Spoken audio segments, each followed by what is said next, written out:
ጤና ይስጥልን የተወደዳችሁ ተከታታዮቻችን ምጣኔ ሀብታዊ እድገት ለማህበራዊ ዋስትናችን በማለት ተግቶ ከሚሰራው ገበያ ሚዲያ የህዳር 15 ቀን 2018 ዓ.ም የዕለቱን የምዕራፍ 1 የዜና ዘገባችንን ይዘንላችሁ ቀርበናል። የዜና ዘገባችንን ስፖንሰር ያደረገልን አጋራችን ደግሞ የሮሃ ፎሬክስ ቢሮ ነው። በዜና ዘገባችን ላይ የሮሃ ፎሬክስ ቢሮን የዕለቱን የውጭ ምንዛሬ ተመን የምናጋራችሁ ይሆናል። በዜናዎቻችን ላይ ደግሞ የተመረጡ ምጣኔ ሀብታዊ ማህበራዊና ሌሎች ወቅታዊ እንዲሁም አዳዲስ ጉዳዮችን አካተናል። እንድትከታተሉን እንጋብዛችኋለን። በቅድሚያም አርዕስቶችን መንግስት በቅርቡ ያወጀው የደሞዝ ጭማሪ እጥረት እኛን አይመለከትም ማለቱን ተከትሎ ከፍተኛ ተቃውሞ መነሳቱ ተሰማ። ሙሉ መረጃውን በዝርዝር ይዘነዋል። ሰሞኑን በወጣውና አነጋጋሪ በነበረው መመሪያ ላይ ህብረተሰቡ ግብረ መልስ እንዲሰጥበት ተጠየቀ። ለመሆኑ በመመሪያው ላይ ህብረተሰቡ ለምን ግብረ መልስ እንዲሰጥበት ተጠየቀ? በዝርዝር የምናጋራችሁ መረጃችን ነው። የወለደችው ልጅ መጸዳጃ ቤት ውስጥ በመጣል ህይወቱ እንዲያልፍ ያደረገችው እናት ጉዳይ መነጋገሪያ ከመሆኑም በላይ ቁጣን ቀስቅሷል ተብሏል። የምትሰሙት ይሆናል። ሰሞኑን በተከሰተው አስደንጋጭ በሽታ ላይ ጥሩ ውጤት ያሳዩ መድኃኒቶች ወደ ሀገር ውስጥ እየገቡ ነው ተባለም። ከዚህ በተጨማሪም ሌሎች በሙከራ ደረጃ ላይ የሚገኙ መድኃኒቶች መኖራቸው ተሰምቷል። በዝርዝር ይዘነዋል። የተወደዳችሁ የገበያ ሚዲያ ተከታታዮቻችን እነዚህንና ሌሎች ኢኮኖሚያዊ ና ማህበራዊ መረጃዎቻችንን ይዘንላችሁ ቀርበናል። አዳዲስ እንዲሁም ትኩስ ኢኮኖሚያዊና ማህበራዊ መረጃዎቻችንን ለማግኘት ታዲያ የገበያ ሚዲያን እንድትወዳጁ እየጋበዝን በዝርዝር ወደምንመለከታቸው መረጃዎቻችን እናልፋለን። የከተማችን እምብርት ከሆነችው 4 ኪሎ አምባሳደር ሞል ጀርባ ለንግድ ምቹ በሆነ ዲዛይን ለወርቅ ቤት፣ ለቡቲክ፣ ለኮስሞቲክስ እንዲሁም ለተለያዩ አገልግሎቶች የሚውል የንግድ ሞል እስከ 20% በሚደርስ ቅናሽ ለሽያጭ አቅርበናል። ከ19 ካሬ ጀምሮ ያሉን ሲሆን በ18 ወራት ጊዜ ውስጥ ሙሉ በሙሉ ተጠናቆ ከኪራይ ዋስትና እንዲሁም ከማስታወቂያ አገልግሎት ጋር የሚረከቡት ይሆናል። በ2025 ኢትዮ ሪል ስቴት ዩኒክ ዲዛይን ተሸላሚ በሆነበት ሳር ቤት ካናዳ ኤምባሲ አጠገብ ሳይታችን ከ10 በላይ የጋራ መገልገያዎች ያሟላ ከባለ 1 እስከ ባለ 3 መኝታ ለግዠሪ አፓርትመንቶችን ያገኛሉ። በተጨማሪም ለመኖር ምቹና ነፋሻማ አየር የሚገኝበት ሰሜን ማዘጋጃ ሳሪም ኢንተርናሽናል ሆቴል አጠገብ እስከ 25% ቅናሽ አድርገን እየሸጥን እንገኛለን። ለበለጠ መረጃ በ0936 67 63 34 ላይ ይደውሉ። አኮያ ፕሮፐርቲስ ከነገ ለተዛመደ። በሀገሪቱ የግብርና ግብዓት አጠቃቀም በሚፈለገው ልክ አይደለም ተባለም። የኢትዮጵያ ግብርና ትራንስፎርሜሽን ኢንስቲትዩት የግብርና ግብዓት አጠቃቀምን ለማዘመን ዘርፈ ብዙ ስራዎች በመሰራትና መሻሻሎች እየታዩ ቢሆኑም በሚፈለገው ልክ ግን ማደግ እንዳልቻለ አስታውቋል። ለግብርና ግብዓትነት ከሚያገለግሉት መካከልም ለአብነት የአፈር ማዳበሪያና የምርጥ ዘር አጠቃቀም ከሌሎች ሀገራት ጋር ሲነጻጸር ዝቅተኛ ነው ሲሉ በኢንስቲትዩቱ የግብርና ኮመርሻላይዜሽን ክላስተር ዋና ዳይሬክተር ዶክተር ዳኛቸው ሌሉ ተናግረዋል። ይህ ችግርም ከአጠቃቀሙ ባሻገር አቅርቦቱ ላይ ጭምር የሚስተዋል መሆኑን የጠቆሙት ዳይሬክተሩ በዚህም ከአፈር ማዳበሪያና ምርጥ ዘር በተጨማሪ ዘመናዊ የግብርና መሳሪያዎችና ሌሎች የመሰረተ ልማት አቅርቦት ችግሮች መኖራቸውንም ገልጸዋል። አንዳንድ አካባቢዎች ብዙ ምርት ማምረት የሚችሉ ቢሆንም በግብዓት አጠቃቀም ችግር ምክንያት ግን አነስተኛ ምርት የሚያገኙ መሆናቸውን ዋና ዳይሬክተሩ ተናግረዋል ሲል አሃዱ ዘግቧል። ከዚህ ጋር በተያያዘም የአፈር ማዳበሪያና የምርጥ ዘር አጠቃቀም ብቻ ቢሻሻል አሁን ያለውን ምርት በእጥፍ ማሳደግ እንደሚቻል ገልጸው ዘርፉን ለማሳደግም የዲጂታል ግብርናን ማስፋፋት እንደሚያስፈልግና የፋይናንስ አቅምን ማጎልበት ላይ ክፍተት በመኖሩ ማስተካከል እንደሚገባ ተናግረዋል።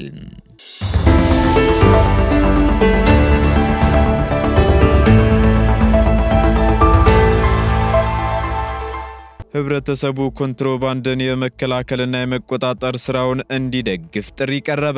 ህብረተሰቡ ኮንትሮባንድ የሚያደርሰውን ጉዳት በመረዳት የመከላከልና የመቆጣጠር ስራውን በተጠናከረ መልኩ ሊደግፍ እንደሚገባ ተገልጿል። በዚህም በጉምሩክ ኮሚሽን የጅጅጋ ቅርንጫፍ ጽህፈት ቤት ኮንትሮባንድ የመከላከልና የመቆጣጠር ስራው በቅንጅት እየተከናወነ መሆኑን የቅርንጫፍ ጽህፈት ቤቱ ስራ አስኪያጅ አቶ ዝናው ደረበ ተናግረዋል።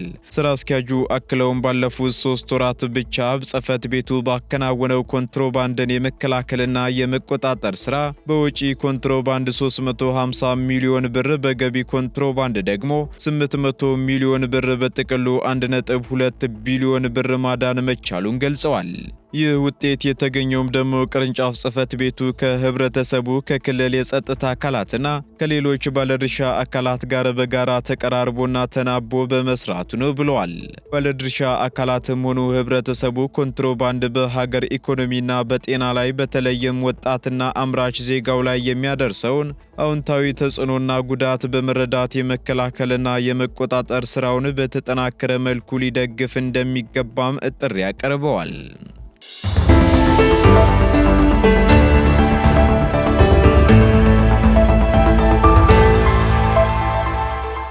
በማርበርግ ቫይረስ ላይ ጥሩ ውጤት ያሳዩ መድኃኒቶች ወደ ሀገር ውስጥ እየገቡ ነው ተባለም። የማርበርግ ቫይረስ በሳይንስ የተረጋገጠ መድኃኒት ባይኖረውም በሌሎች ሀገራት ተሞክሮ ጥሩ ውጤት ያሳዩ መድኃኒቶች ሀገር ውስጥ እየገቡ መሆኑ ተገልጿል።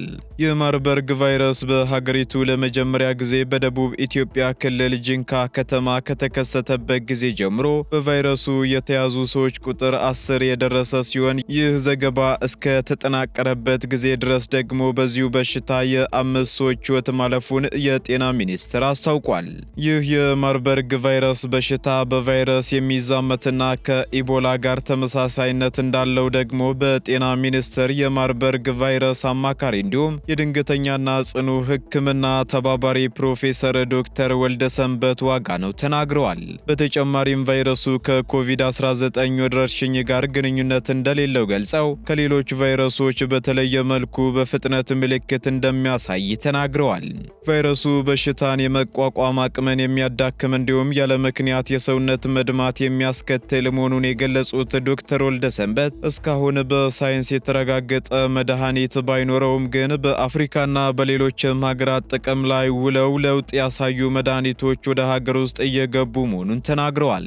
እንዲሁም በሙከራ ላይ ያሉ ክትባቶች መኖራቸውን ተናግረው በበሽታው የተያዘ ታማሚ ሙሉ ለሙሉ እገዛ የሚፈልግ በመሆኑ እገዛ ከተደረገለት ከሞት የመትረፍ እድል እንዳለው የሌሎች ሀገራትን ተሞክሮ በማንሳት አስረድተዋል።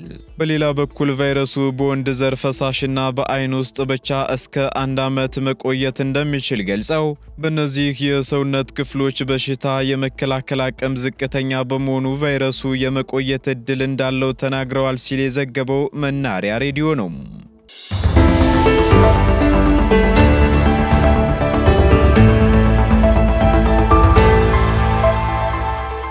መንግስት በቅርቡ ያወጀው የደሞዝ ጭማሪ እጥረት እኛን አይመለከትም ማለቱን ተከትሎ ከፍተኛ ተቃውሞ እየተሰማ ነው ተባለም። በተለያዩ የኢትዮጵያ ክልሎች የሚገኙ የመንግስት ሰራተኞች የፌዴራል መንግስት በቅርቡ ያወጀው የደሞዝ ጭማሪ እጥረት እኛን አይመለከትም ወይንም ደግሞ የክልል መንግስት ሰራተኞች የተደራጀ ዳታ የለኝም ማለቱን ተከትሎ ከፍተኛ ተቃውሞ እያሰሙ መሆኑ ተገልጿል። ለዚህ ውዝግብም ዋነኛ መነሻ የሆነው የፌዴራል ሲቪል ሰርቪስ ኮሚሽን የክልል መንግስት ሰራተኞች የተደራጀ ዳታ ወይም መረጃ የለኝም በማለት የፌዴራሉ መንግስት ያወጀው ጭማሪ ለክልል ሰራተኞች እንዳይተገበር ማገዱ ነው ተብሏል። ይህ የኮሚሽኑ ምላሽም ተቋሙ በራሱ ይፋዊ ድረገጽ ካሰፈረው መረጃ ጋር እጅግ የሚቃረን ሆኖ የተገኘና ኮሚሽኑ ያለው አጠቃላይ የመንግስት ሰራተኛ ብዛት ደግሞ 2,498,504 መሆኑ በግልጽ ተቀምጧል። ይህን ያህል ቁጥር ያለው የመንግስት ሰራተኛ መረጃ አለኝ ብሎ በይፋ ያወጀው ተቋም አሁን ላይ የክልሎችን ዳታ አልያዝኩም በሚል የደሞዝ ጭማሪውን መከልከሉ ደግሞ በሰራተኛው ዘንድ ከፍተኛ መደናገርና ቁጣን ፈጥሯል ተብሏል። በዚህም የፌዴራል መንግስቱ ለሁሉም የመንግስት ሰራተኛ ደሞዝ ተጨምሯል ቢልም አስፈጻሚው ኮሚሽን ይህን መረጃ በመያዝ ለክልሎችና ከተማ አስተዳደሮች ተግባራዊ ማድረግ ባለመቻሉ የክልል መንግስታት ከሰራተኞቻቸው በኩል በከፍተኛ ጫናና ተቃውሞ ውስጥ መግባታቸው ተገልጿል። በሌላ በኩል የደሞዝ ማሻሻያው በወቅቱ በሁሉም አካባቢዎች ለምን ተፈጻሚ መሆን እንዳልቻለ ማብራሪያ እንዲሰጥ የሲቪል ሰርቪስ ኮሚሽን ተጠይቋል። ለጥያቄዎቹ ደግሞ ምላሽ የሰጡት የሲቪል ሰርቪስ ኮሚሽን ምክትል ኮሚሽነር ዶክተር ጌታቸው ጀንበር በበኩላቸው በደሞዝ ክፍያው ላይ ለተስተዋለው ችግር ክልሎችን ተጠያቂ አድርገው አስቀድሞ የፌዴራል መንግስት ደሞዝ ማሻሻያ የተሰራው በቀድሞ መረጃ መሰረት መሆኑን ተናግረው ማሻሻያ የተሰራው ደግሞ ክልሎች በሰጡት መረጃ መሰረት ነው ማለታቸውን መዘገባችን አይዘነጋም። በመሆኑም ከዚያ ወዲህ ለነበሩ ሰራተኞች ቅጥር ኮሚሽኑ እንደማይመለከተው በመግለጽም ክልሎች አሁን ያለባቸውን ችግር በራስ አቅም እንዲፈቱ የሚል ምላሽ መስጠታቸው ይታወሳል።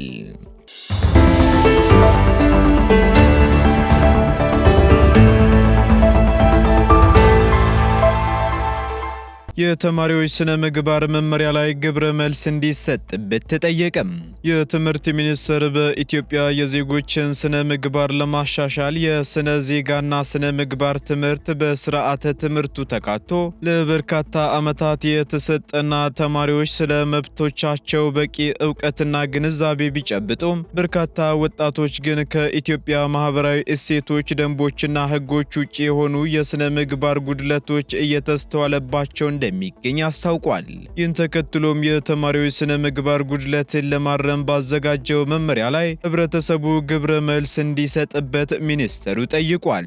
የስነ ምግባር ጉድለቱ ለትምህርት ጥራት መጓደል ምክንያት ከመሆኑም በላይ ለሰላማዊ መማር ማስተማሩ ሂደት እንቅፋት መሆኑን የጠቆመው ሚኒስተሩ ተማሪዎችን በመልካም ስነ ምግባር ለመቅረጽና አሁን ላይ የሚስተዋልባቸውን የስነ ምግባር ጉድለቶች ለማሻሻል ታሳቢ በማድረግም ተማሪዎች የስነ ምግባር መመሪያ ማዘጋጀት ማስፈለጉን ገልጿል።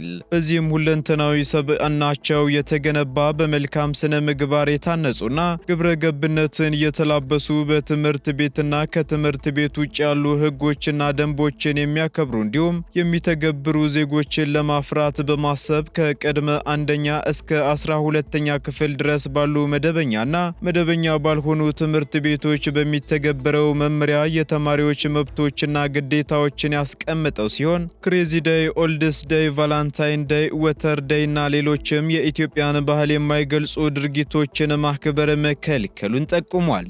በተጨማሪም በተማሪዎች ግዴታ ስር ጸጉርን በአግባብ መሰራት ወይንም ማሳጠር፣ ከተፈጥሯዊ ጸጉራቸው ውጪ እንዳይጠቀሙ ማድረግ፣ የሴቶች የትምህርት ቤት የደንብ ልብስ ቀሚስ ቁመት ከባት በታች እንዲሆን ከአካባቢው ባህል ጋር የሚቃረን ልብስ መልበስ የሚለው ይገኝበታል።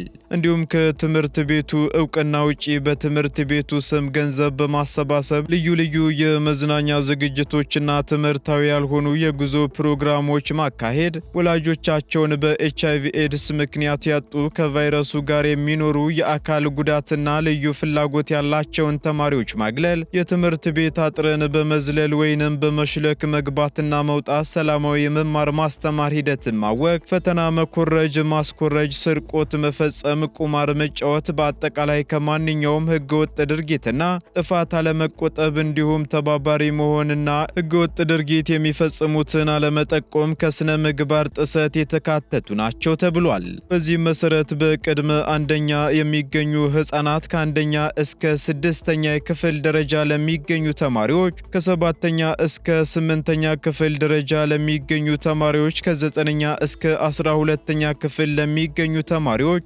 እንደየደረጃቸው ቅጣት የተቀመጠ ሲሆን ከ8ኛ ክፍል በታች ያሉ ተማሪዎች ዕድሜ ከ9ኛ እስከ 12ኛ ክፍል ካሉ ተማሪዎች ጋር ተመሳሳይ መሆኑ ሲረጋገጥ ለነዚህ የትምህርት እርከን ከተደነገጉት ከባድ የእርምት እርምጃ አይነቶች ውስጥ አንዱ ተፈጻሚ እንደሚሆንባቸውም በመመሪያው ተቀምጧል። በመሆኑም ትምህርት ሚኒስቴር እነዚህንና ሌሎችንም አካቶ በተማሪዎች ላይ የሚታዩ የስነ ምግባር ጉድለቶችን ለማስቀረት ባዘጋጀው መመሪያ ላይ ህብረተሰቡ ምክረ ሐሳብ እንዲሰጥበት ጠይቋል።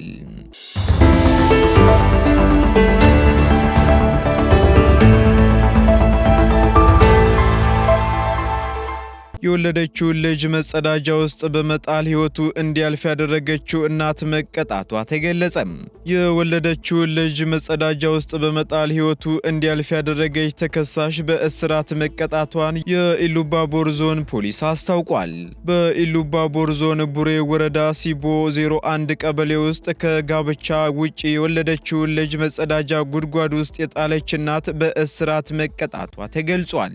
ተከሳሽ ዘርትሁን አዲሱ የተባለች ወጣት የወንጀል ድርጊቱን መስከረም 11 ቀን 2018 ዓ.ም ከምሽቱ 3 ሰዓት ላይ መፈጸሟን ከኢሉባቦር ዞን ፖሊስ ዋና መምሪያ የኮሚኒኬሽን ጽሕፈት ቤት የተገኘው መረጃ ያመለክታል።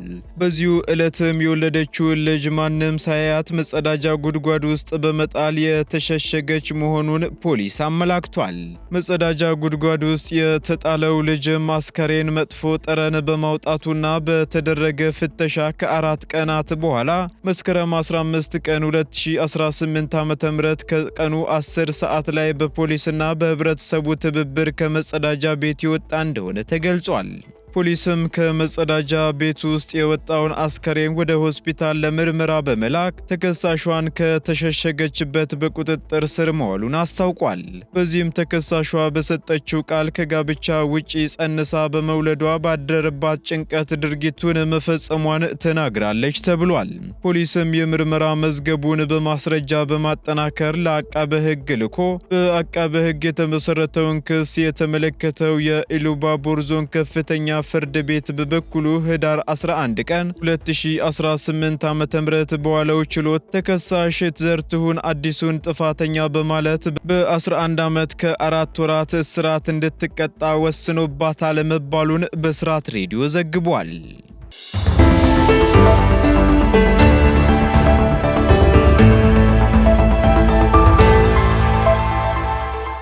ቀጥለናል። ውድ ተከታታዮቻችን ወደ መጨረሻው ዝርዝር መረጃ ስንሸጋገር የጤና መድን ተጠቃሚዎች በአግባቡ እንደማይስተናገዱ ተገለጸ። የኢትዮጵያ ጤና መድን አገልግሎት አንዳንድ ባለሙያዎች የጤና መድን ተጠቃሚዎችን በአግባቡ እንደማያስተናግዱ አስታውቋል። በሀገሪቱ ባሉ የመንግስት የጤና ተቋማት በግንዛቤ ክፍተት ምክንያት የጤና መድን ተጠቃሚዎች ወዲያው ከፍለው ከሚታከሙ ተገልጋዮች በተለየ መልኩ የአገልግሎት አሰጣጥ ችግር እንደሚገጥማቸው የኢትዮጵያ ጤና መድን አገልግሎት የአባላት አስተዳደርና ሀብት አስተባባሪ መሪ ስራ አስፈጻሚ አቶ ጉደታ አበበ ተናግረዋል። አገልግሎቱ የስራ አፈጻጸሙን በሚገመግምበት ወቅት በአንዳንድ ባለሙያዎች ላይ የአሰራር ክፍተት እንደሚስተዋል የተናገሩት አቶ ጉደታ አብዛኛው የህብረተሰብ ክፍል የሚጠቀመውን የጤና መድን አገልግሎት አሰጣጥ ለማስተካከል ይሰራል ብለዋል።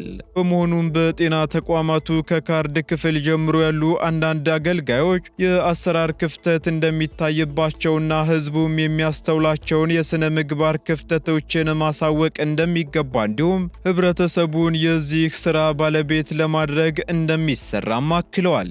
በተጨማሪም የአመለካከት ችግሮች አሁንም ባለመቀረፋቸው የክትትል ስራ እንደሚደረግ ገልጸው በወረዳ ደረጃ ባሉ ባለሙያዎች የተቀናጀ ስራ በመስራት ችግሩን ለመቅረፍ ውይይት መጀመሩንም አመላክተዋል።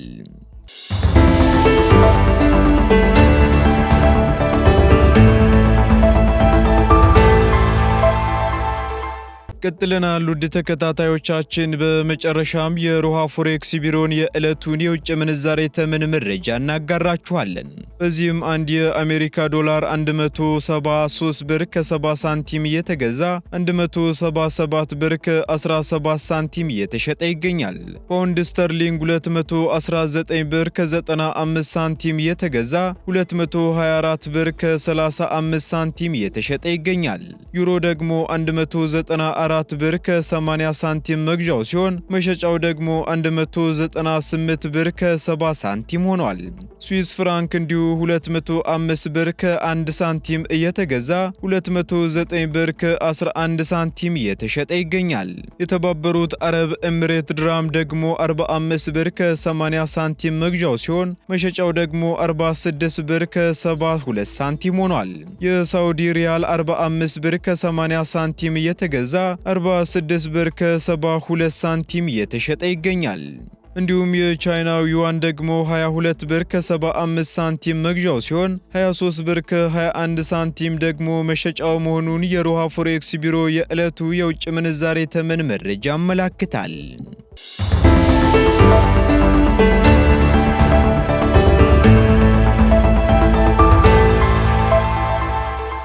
የተወደዳችሁ የገበያ ሚዲያ ተከታታዮቻችን ለምዕራፍ አንድ ያዝንላችሁ ኢኮኖሚያዊና ማህበራዊ መረጃዎቻችን እነዚህን ይመስሉ ነበር።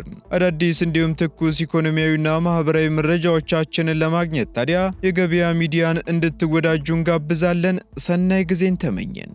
የከተማችን እምብርት ከሆነችው 4 ኪሎ አምባሳደር ሞል ጀርባ ለንግድ ምቹ በሆነ ዲዛይን ለወርቅ ቤት፣ ለቡቲክ፣ ለኮስሞቲክስ እንዲሁም ለተለያዩ አገልግሎቶች የሚውል የንግድ ሞል እስከ 20% በሚደርስ ቅናሽ ለሽያጭ አቅርበናል። ከ19 ካሬ ጀምሮ ያሉን ሲሆን በ18 ወራት ጊዜ ውስጥ ሙሉ በሙሉ ተጠናቆ ከኪራይ ዋስትና እንዲሁም ከማስታወቂያ አገልግሎት ጋር የሚረከቡት ይሆናል። በ2025 ኢትዮ ሪል ስቴት ዩኒክ ዲዛይን ተሸላሚ በሆነበት ሳር ቤት ካናዳ ኤምባሲ አጠገብ ሳይታችን ከ10 በላይ የጋራ መገልገያዎች ያሟላ ከባለ 1 እስከ ባለ 3 መኝታ ለግዠሪ አፓርትመንቶችን ያገኛሉ። በተጨማሪም ለመኖር ምቹና ነፋሻማ አየር የሚገኝበት ሰሜን ማዘጋጃ ሳሪም ኢንተርናሽናል ሆቴል አጠገብ እስከ 25% ቅናሽ አድርገን እየሸጥን እንገኛለን። ለበለጠ መረጃ በ0936 67 63 34 ላይ ይደውሉ።